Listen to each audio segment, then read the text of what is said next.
We're here to talk about video game cinematic, the movie. All right. Okay, everybody, welcome back to another episode. My name is George, and with me is Chris, and today we have a special guest with us. It is Chad from Diegesis. Hey! Yeah. Glad to be here, guys. Thanks so much for having me. Chad, since you're our guest, why don't we start with you? What do you think about the movie? Yeah, overview-wise, the movie is... I get the feeling that it started with a visual idea that somebody had. And they were like, what if we kind of reimagined the Egyptian pantheon, but we energized it with these kinds of awesome combat suits. And then after just reiteration and studio interference, we just kind of found ourselves with just this kind of generic mess. And the budget couldn't stretch far enough to actually get the suits looking right. So then the one thing that should have been the hook ended up just not coming together. We're done. That covers it. I think that's basically the takeaway. You know, I saw this in theater in 3D, I think. And I was pretty excited because this kind of thing is up my alley for sure. I had been previously let down by Clash of the Titans and Wrath of the Titans. I remember leading into this one, and I was a little bit worried, but I thought it looked really cool, as we discussed from the trailer. But yeah, it was a movie of almostness for me. It wasn't quite campy enough. Right. It wasn't quite blockbustery enough. It wasn't quite anything enough. And I totally agree with you, Chad. It felt like something that just went through studio notes over and over and over again, and it just turned kind of beige, the whole thing. I'm looking at our notes here, and it seems like all three of us have something to say about the characters. So I feel like maybe we should begin with that. Horus evinced a range of attributes, some of which may well correlate with the leadership position, if he's lucky. When I got to this scene, at first I was kind of annoyed and confused by the cast, because individually, the actors are all great in their past work, right? In their other endeavors. And I couldn't figure out why this early on, why everything felt so awkward and wrong at the same time. And it wasn't until like an hour in that I came to the realization of like what this movie might be trying to do. Now, I'm going to preface this by saying that I don't actually believe or fully believe in this reason, but it's the best thing I can think of that allows me to stomach the rest of the film. Okay. And I think the movie is trying to feel like an in-game cinematic. Because like the vibe of this felt like I'm on YouTube watching someone stitching every cutscene of a game together and watching it like a movie. Because like everybody is super like Victoria's Secret and Calvin Klein underwear model. You know? And they're so over the top yet so underwhelming at the same time. And it feels like a bunch of famous actors doing voiceover before the animations are done. So it doesn't quite match up. Which also could have been a really good opportunity for them to make a huge differential between the gods and the humans. By making all the gods the Calvin Klein models and all the humans look like scuzzy, street rats. Yeah, exactly. Oh, totally. But everyone's gorgeous. Well, and the video game stuff doesn't end there either, because, I mean, the rest of the movie has a lot of moments that feel very Assassin's Creed, Uncharted, God of War. There's literally like what feels like video game levels. It's like when he goes to steal the eye, we're absolutely like in video game world. It sounds like we all have it, because at first I was like, oh, he's like Aladdin, and then I was like, oh no, he's the Prince of Persia. But anyway, it sounds like we all have like our lists of all the things that this movie is, and Indiana Jones and Star Wars and all the rest of it. Kind of like you were saying, George, about like that first hour, is that like one of the issues I have with this movie is that it has simultaneously rushed and tedious pacing. And which is hard to pull off, but the way this movie pulls it off is by having way too many scenes.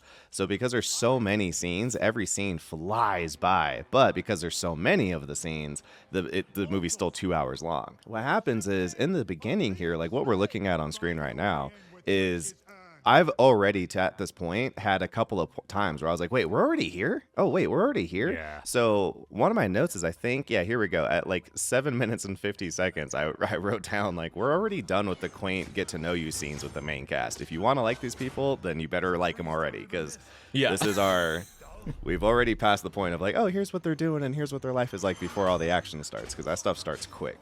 Yeah, I totally had that same reaction here, and I kept having this reaction all the way through. It's just like this specific beat of the story is really epic. Like, he's being betrayed by his brother at the inauguration, and it's being taken over and everything. That in itself, in isolation, that sounds really epic. But the character groundwork is just not there for me to like get the epic feeling. It's very, very shallow in terms of motivation and character behavior. So speaking of shallow, I'd also like to get into, my God, the dialogue in this movie. Yeah, go on. Basically what I would just call like first draft dialogue. It's that kind of placeholder dialogue that you put in. It's like, okay, well, we'll fix this. We're going to come back in the next pass. So right now I just kind of need the idea of the guy says a joke. And so it's like some lame joke that we'll come back and fix later. But they just never came back to fix it, right? It's all placeholder dialogue. A lot of people just say what they mean. In this bit, we've got them, on the bed. And they, are supposed to be having a conversation that is kind of setting up, how people are feeling about his new rule. And instead of there being any subtext, it just is literally, did you miss me? I have to miss you. I'm your prisoner. Well, this prison isn't so bad. Well, I'm miserable. Like, Jesus. You can't just have your characters announce how they feel. That makes me feel angry. Well, I mainly wanted to get into the action there. I do want to say I did appreciate that they kind of had a joke about his giant dong here. And later we learn that like all the gods have like one part that get put together into like Megazord set, right? He like Absolutely. takes the brain and takes the heart and whatever, and I don't know what his part is, but I'm choosing to assume that it is his glowing testicles. I was also wondering what the goddess of love's part was. That's a good point too. I guess there's some places they knew not to go too deeply.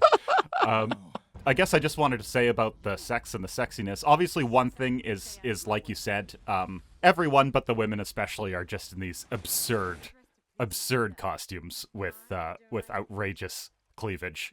And unlike many movies where I feel like they put you in a really sexy costume, but then they shoot around it some of the time, this one made sure like the cleavage of every woman in the movie is in every shot of the movie, and that felt a little odd in 2016, I guess is all I can say about it. I am, as we talked about in Van Helsing, like I'm pretty on board with having everybody be sexy, and it is everyone has ridiculous costumes in this movie, but it did seem out of step with what movies were doing at this time.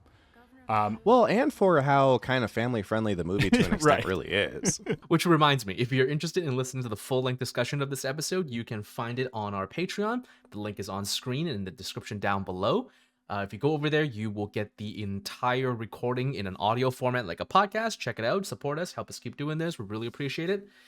Anyways. I mean, so like I said, like earlier, one of the egregious things is that placeholder dialogue, but also some of it's just cringe. I mean, like, 51 minutes in, we've got the Minotaur guy is like holding the main character, and he's like, where are they? And he's like, up your behind, alongside the goats you keep up there. Like, Jesus Christ. Yeah. Bad writing really missed the point where snappy comebacks has to be short. That's why they're snappy. Right. There's that other one at the end before he kills Rufus Sewell, and he has this like incredibly complicated one-liner that's like, and by the way, the worm's eating the land of the dead, so when you get to the land of the dead, you won't be able to get on the boat, and then your soul won't go to the afterlife. And it's like, okay, maybe needed a second pass there. I dress to please myself. Why? You don't like it? It's too much. I'm the goddess of too much.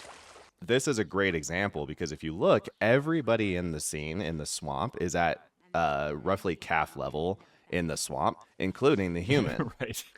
So if we want the gods to look substantially bigger, then they should be at calf level while the human is up at like waist level. And they just mess this up the entire movie. I think a good example of someone who does it right is like Lord of the Rings.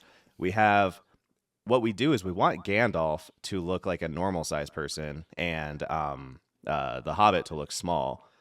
Or we want him to feel big in this environment. And the way that we pull that off is by having Gandalf be the one who's in a cramped environment and Bilbo to be the one who looks like he's appropriately sized. So what you get the feeling of is like, oh, Gandalf is so big in this cramped, small environment.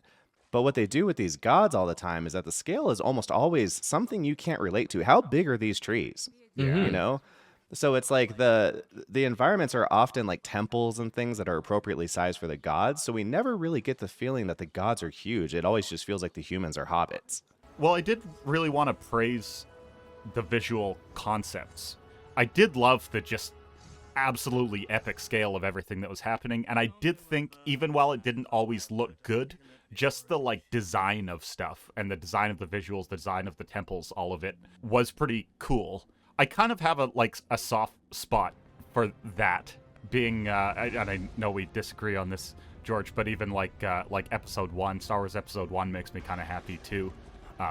Even though stuff looks bad, I just like appreciate the idea that they were going for. Right. And there's a certain like level of nerdiness, I think, that just kind of makes me satisfied. Like, I'm glad you thought this was cool, even if it doesn't look perfect. I'm glad that you wanted to try and do that. Yeah, the $140 million does not all show up on screen, unfortunately. No.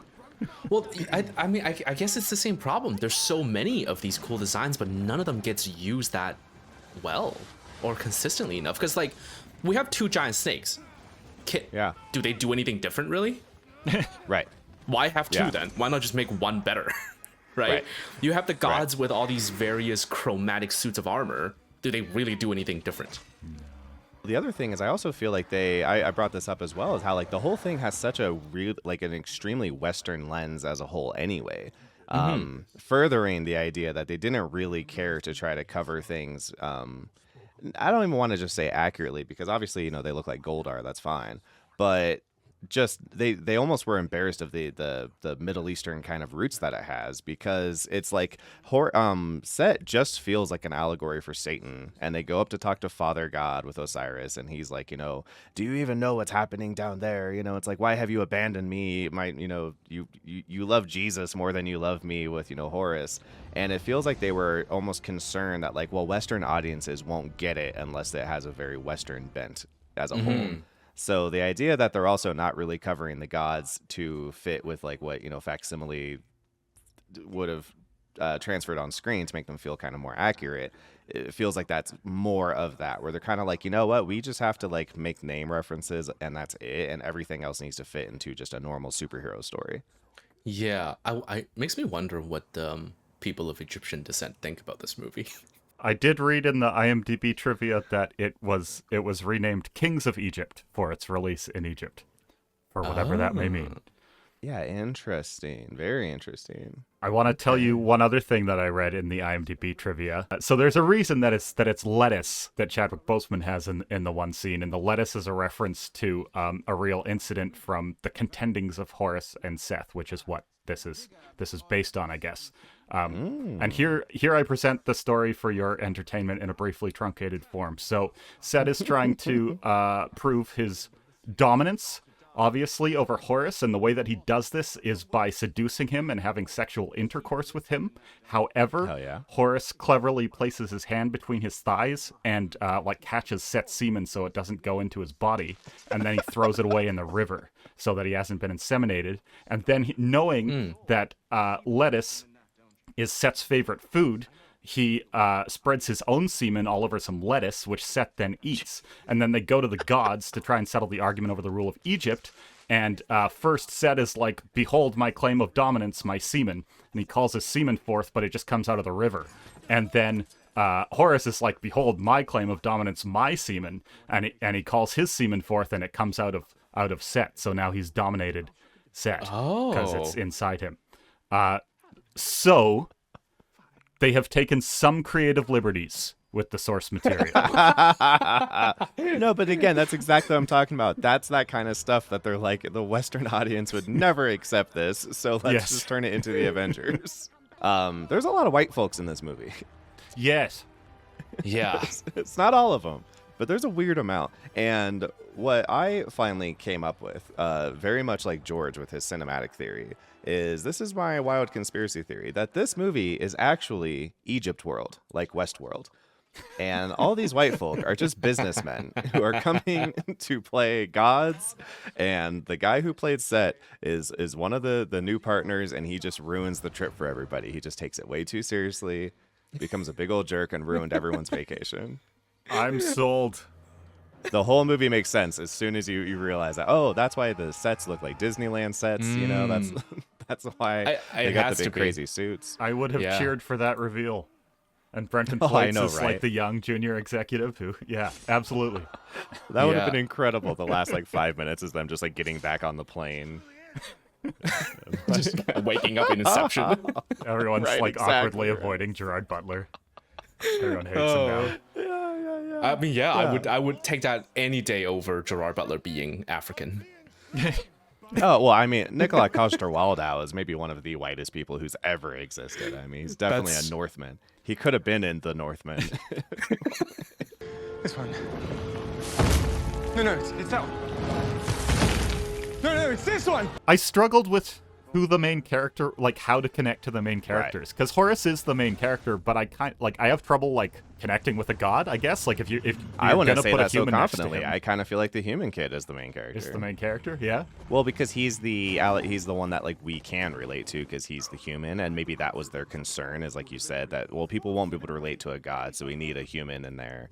Yeah. But the human's problem is so isolated to just him and his clan. It's like, it's me and my girlfriend died and I want to bring her back. And the crux of like the importance of the story is really built around Horace versus Set, which does make Horace feel like a much more grandiose, important character. So if we just got rid of the human thing, nothing really changes because all of his problems are kind of isolated within himself. I agree with you. I think they really made a mistake there thinking adding a human character would allow the audience to relate, because at the same time they made the gods very human already, so now you just have like a bunch of petty whiny people. Like if the gods were more were established to behave like sort of modern day religion gods, like epic deities or a force of nature, then you need a human there to connect with, right? But they're already established like old-fashioned gods, which are very human and very flawed. You don't need a thief who aside from the dress at the beginning, did he actually do any thievery, or it's more acrobatics? He's a thief like Bilbo's a thief, you know, like a burglar. Yeah, because even with the dress at the opening to establish him as a thief, he gets caught immediately. He's just a really good runner. As that scene was playing out, I was singing in the chat. I was like, you know, one step ahead of the hangman. One step. This was the other moment where they did a really standard movie sequence but they set it up in a way that didn't make sense, because Seth throws the eyeball down one side and the human down the other side, and you know that Horace has to realize that his true destiny is protecting humans, not worrying about himself. So he saves the human and leaves the eye. But the problem is, the way the story has gotten us there is that if he gets the eye, he's going to be able to fly, which means if he goes after the eye, he's going to be able to fly, and then he'll be able to fly down and save the human. So the double jeopardy doesn't make sense. They did do the exact like Spider-Man double jeopardy scene, but they couldn't even set it up logically again. And then the human's dying also. It does. Everything about it is pointless. Well, right. And then because he does fly, it's the whole like, you know, oh, because you made the right choice, you know, the Father God has blessed you with, you know, the power was inside you the whole time. It's, you know, what are you, Thor, the god of hammers? No, you know, so it's like... The movie's inconsistent with their inconsistencies.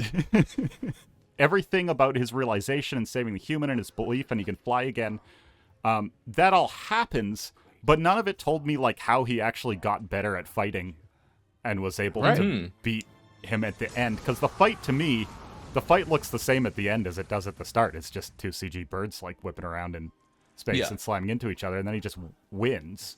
Except for that, Set is also more powerful than he was in the first Set place. is all bulked up. Yeah, so I didn't. I was very confused by what they were thinking there.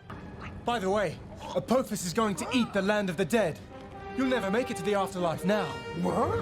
Even though he was my favorite part of the story and what I followed along with the most, actually, you are starting to convince me that maybe he could have been removed. Because one of the other complaints that I had about the third act, the kid has his final fight, but the kid's final fight is like sword fighting with Rufus Sewell on a lame platform in the dark. All of the epic stuff that we had seen him involved in previously, like he was fighting giant worms and getting through these intense traps and stuff. At the very least, him and Rufus Sewell could have been on like in some kind of ridiculous contraption with like gears and swinging platforms like Jackie Chan in Operation Condor or something like. Well, and there could have been more to it. It could have been like, oh, I have to go and pull these levers to do the thing, and I have to do it quickly, and Sewell's in my way. Again, if you want to have an emotional core that's connected to a love story, then we can just beef up the stuff between Horus and the goddess of love. Right, that would have been so much better too, because I felt like that had better potential than these two Netflix teenagers. And then let her sacrifice be the reason that Horus gets to have his eyes back, or even the first eye. Right, yeah, that's true. Yeah. Let her be the betrayal, right? So then, yeah, So you're saying that this film, Gods of Egypt, should have been about the gods of Egypt. Interesting. I guess that's the only thing you would need if you get rid of the kid, is that you would have to establish how Horus gets his eye back. Yeah, okay, so Hathor could have been the one that get the eye back. You're right. Yeah, because you're right. when she showed up after the initial scene in Seth's bedroom, it was kind of unclear on why she was. I don't know if it was intentional or not, but it felt like I was like, oh, was she betraying Horus the entire time? But then the movie just didn't show it correctly, because that's what it felt like to me, right? So have that played out a little bit more, that she has no choice but to be there, and then while Seth's not around, she's trying to find the eye. Yeah, I like that. Yeah, that would work great. Yeah, and then she's then the reason she gets some like eye. palace intrigue beats in the. Yeah, that would have been cool. Yeah, and then Absolutely. that's what, and then she can use her seduction skills to, Seduce find the out where it scorpions. is. Oh. Exactly. I mean, she seduced the snakes, so why not the scorpions? Warm yourself. I command you. All right, let's go into the segment of how to do better gods in Egypt. What can we do? If we were going to keep the human characters, I think that they could have done a lot more in the set design and shooting styles to try to reinforce the idea that the gods are big and that the humans are small. I'm sorry, well, the humans are normal sized and the gods are big, but instead I always got the feeling that the gods were normal sized and the humans were little hobbit people. And little things like having the lettuce, be appropriately sized, having people's, if they're all in water, they should not be at the same depthness of, the water. And we could have even done something where maybe in post they even like slowed the gods down just a tiny amount to give them kind of a lumbering feel. But if I had only one thing to fix, it would probably be less scenes and more energy and focus in the scenes that there are. It just feels like too much happens in this movie. What if everything else was mostly the same and the gods were just what if the gods were just kind of like double the size that they are? This was something I was wondering about. Like, would it have helped to even just have a slightly bigger difference between the gods and the humans, or did it need to really be rethought? Well, when they're next to this huge pyramid, though, that might have just made the human look even smaller, because again, I don't have anything to have context for who is the appropriately sized person. Chris, what about you? Okay, my idea is called Zod of Egypt, and it follows a rogue Kryptonian who arrives. Okay, it's not that. Okay, I don't know if this is. I also just watched the Diegesis video on 80s movies and PG-13 movies and the difficulties of like appealing to everyone. But I think my answer here is just that maybe they should have tried this as an R-rated movie, because I would have just liked to see a lot of things pushed further. I wanted the gods to be bigger. I wanted more brutal fights. I wanted to see more random deaths of mortals, because like it's always bad for the mortals when the gods are having trouble, and that didn't really come through in this movie that much. I wanted Gerard Butler to be like way more evil. This would have meant a smaller budget because that's how the rules work, but I think that would have been okay, because some of the dumb CG fights and stuff that we've been complaining about maybe could have been shrunken down and just more of a focus on the adult parts of the story. And I really do think people would have responded to a slightly more serious version of this. I was thinking about Prince of Egypt, and like that was a surprisingly mature and adult-oriented cartoon, and they were really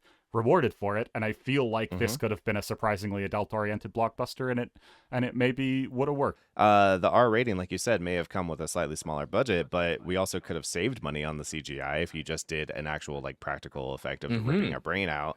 That's going to be cheaper than the CGI of having the glowy brain. No, I don't hate that at all. It absolutely could have been R-rated, yeah. Okay, so what I got is based on one simple line, and I'm gonna reveal what that line is later. But what I want to see in story progression change is to have Hathor, the goddess of love, be the betrayer from the start, so that Horus is truly alone and exiled, losing his suit and his wings and all of those things, right? Yeah. So that when he earns all of it back by himself without any fucking mortals, because get rid of the human, so that it's pure character growth, relying only on him. Yeah. And this allows Hathor and Set to be the dual villains of this movie with opposite powers, so that we can use the line, all is fair in love and war. Have a whole script so that we can just because I want that line to nail that line. That's it, dude. That's it. Okay, so thank you, Chad, for joining us for this episode. It's thanks been so a much for pleasure. having me. Yeah, we should definitely do this again sometime with maybe with like a terrible low budget movie. Yeah. Okay, cool. So that wraps it up for Gods of Egypt. Next week we are actually, speaking of over polished early Marvel crap, we're gonna go into Daredevil starring Ben Affleck next Hell week. Yeah. But I look forward to seeing that playground fight scene again. Oh yeah. Colin With Farrell a at his best. stupid smirk. Yeah. Yeah, one more with career worst for everybody. Yeah, right. Okay, cool. That's it. Awesome. We are done today, and like and subscribe. We'll see you guys next time. Bye. Something goat in your ass.